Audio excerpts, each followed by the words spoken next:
Bonjour à tous. Bonjour. Une fois, merci pour avoir répondu à notre invitation. Notre camarade Steve Ndoum va prononcer la déclaration par rapport à ce qui se passe en RDC. Vous avez la parole, cher camarade. Merci, Président. Déclaration de la dynamique Machariki Plus sur la situation actuelle en République démocratique du Congo. Après avoir passé en revue la situation qui prévaut actuellement en République démocratique du Congo, en coordination avec les sections de la DMP France, de l'Angleterre et du Canada, la DMP Belgique tient aujourd'hui à faire savoir à l'opinion la position suivante. 1. Alors que le peuple congolais respirait de 2013 à 2020 l'ère de paix et de liberté, la DMP Belgique constate qu'après l'alternance pacifique au pouvoir, la guerre a repris dans la partie orientale du pays. Des armées étrangères, invitées et non invitées, se retrouvent sur le territoire national. Cette situation occasionne depuis lors des milliers de morts, des déplacés internes et des réfugiés. La destruction des infrastructures diverses et de l'environnement ainsi qu'un drame humanitaire auquel le gouvernement et ses partenaires n'ont pas encore réussi à faire face. Plusieurs familles vivent dans des conditions inhumaines et, malgré la précarité extrême qui en résulte, les peuples victimes de cette nouvelle guerre imposée de l'étranger se battent avec courage et résistent remarquablement au spectre de la balkanisation. 2. La DMP Belgique rend hommage à ces hommes et femmes de la partie orientale du Congo, particulièrement du Grand Kivu, qui, à travers des décennies, ont démontré leur attachement à la patrie et, lorsque cela a été nécessaire, se sont levés par le passé contre la mauvaise gouvernance et la dictature imposée au pays par la classe politique à Kinshasa pour mener une révolution par des jeunes appelés affectueusement Kadogo, encadrés par des anciens maquisards, qui a remis aux Congolais la fierté en lui-même et donné la joie de vivre. 3. La DMP Belgique regrette que les politiques publiques menées par les autorités congolaises depuis l'alternance pacifique aient ramené le Congo dans les années sombres de son histoire. Le pays est à nouveau en guerre. Les écoles sont volées en toute impunité par les dirigeants eux-mêmes, comme l'a si bien reconnu M. Nicolas Kazadi, ancien ministre des Finances et membre actif de cette mafia. La corruption a atteint des proportions vertigineuses. 4. La DMP Belgique s'insurge par ailleurs contre les discours de haine et séparatistes tenus ou encouragés par le régime de Kinshasa.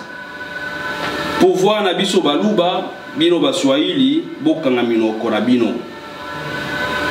Basi na bino ya mikuse, yango baviolaka bino. Beaucoup fanabino na beni, botika biso tomela. Il y a autant de paroles, des gestes, des comportements qui opposent les ethnies congolaises les unes aux autres. la chasse à une catégorie de cette population, les swahiliphones, par les autres instrumentalisés en pleine ville de Kinshasa, par une milice du régime, des discriminations dans l'administration et l'accès aux services publics comme l'obtention du passeport, des stigmatisations de certains citoyens congolais en leur qualifiant d'étrangers sont autant d'actes qui portent un coup dur à la cohésion nationale déjà fragilisée par le triomphe d'un tribalisme assumé à travers des nominations sélectives aux postes de responsabilité au profit d'un espace géographique donné. Les arrestations et détentions arbitraires et les tortures infligées aux Congolais, anonymes ou connus, comme le pasteur Daniel Ngoïmouluta, ancien président de la commission électorale indépendante, et à des officiers supérieurs des FARDC et de la police nationale congolaise, ressortissant de la partie orientale par les services de sécurité, ainsi que l'instrumentalisation de la justice par le régime de Kinshasa, bafouant des droits fondamentaux dans plusieurs affaires, dont celle d'Augustin Matata, en violation de la Constitution, celle dite des lampadaires, dans laquelle certains responsables sont protégés et d'autres jugés en raison de leur appartenance géographique ou politique, constituent des indicateurs d'un pouvoir despotique dont la tyrannie n'augure aucun lendemain meilleur pour le pays. 6.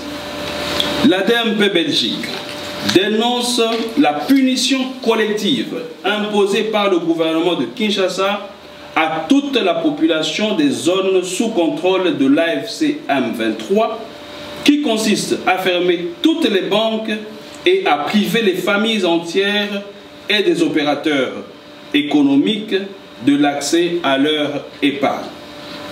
Cela rappelle l'état de siège imposé à nos populations du Nord Kivu et de l'Ituri contre toute rationalité au fin juste de restreindre sa liberté, de piller en toute impunité ses richesses et de leur priver le droit de vote. L'ADMP Belgique exprime sa profonde sidération du fait de la persistance du pouvoir dans l'erreur, au regard de l'avalanche de la chasse aux sorcières déclenchée depuis un certain temps contre les leaders swahiliphones, notamment le président honoraire Joseph Kabila, dont le seul péché est d'avoir envisagé de rentrer au pays par la partie orientale après un exil imposé. L'ancien gouverneur du Katanga, M. Moïse Katumbi Chapwe, l'ancien gouverneur du Lualaba, M. Richard Mouyej, et bien d'autres forcés à l'exil, auxquels s'ajoutent des dignitaires du pouvoir, tels le président de l'Assemblée nationale, l'honorable Vital Kamerhe, tous persécutés du fait de leur appartenance à la partie occupée par la rébellion AFC. 8. La DMP Belgique soutient la volonté de tout Congolais à se mouvoir sur toute l'étendue du territoire national, au nord comme au sud, à l'est comme à l'ouest, et de s'y établir librement pour exercer ses activités, car c'est la seule manière de faire obstacle à la balkanisation, contrairement à la position actuelle du gouvernement qui voit en chaque ressortissant de l'Est, surtout parmi ceux qui fuient les affres de la guerre, comme un collaborateur ou espion de l'ennemi.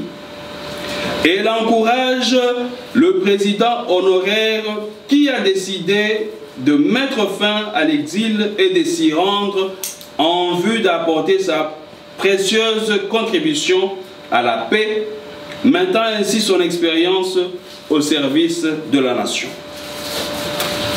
9. La DMP Belgique constate également que le gouvernement de la République a failli à sa mission fondamentale de protéger ses citoyens et d'assurer la paix sur son territoire, comme en témoigne, outre la guerre en Est, le recours aux mercenaires et aux autres armées étrangères sans aucun résultat, son incapacité de mettre fin à d'autres phénomènes criminels des milices qui sèment la terreur, en l'occurrence les Mobondo, les forces du progrès à Kinshasa, à Kasumbalesa, à Lubumbashi, sans oublier des conflits interethniques politiquement instrumentalisés dans la Tchopo.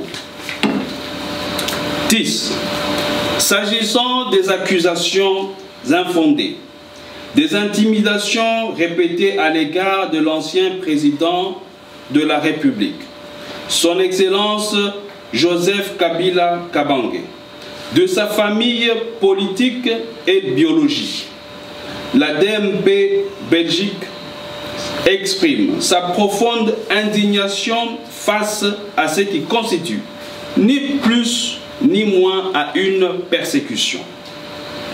La campagne d'harcèlement politique, judiciaire et médiatique contre un homme d'État ayant incarné la réunification du pays, la stabilité institutionnelle et la souveraineté nationale est incompréhensible et relève l'inconfort d'un pouvoir totalitaire qui manifestement peine à accomplir ses missions régaliennes et préfère chercher des boucs émissaires pour masquer son incompétence et son incapacité à sécuriser les Congolais.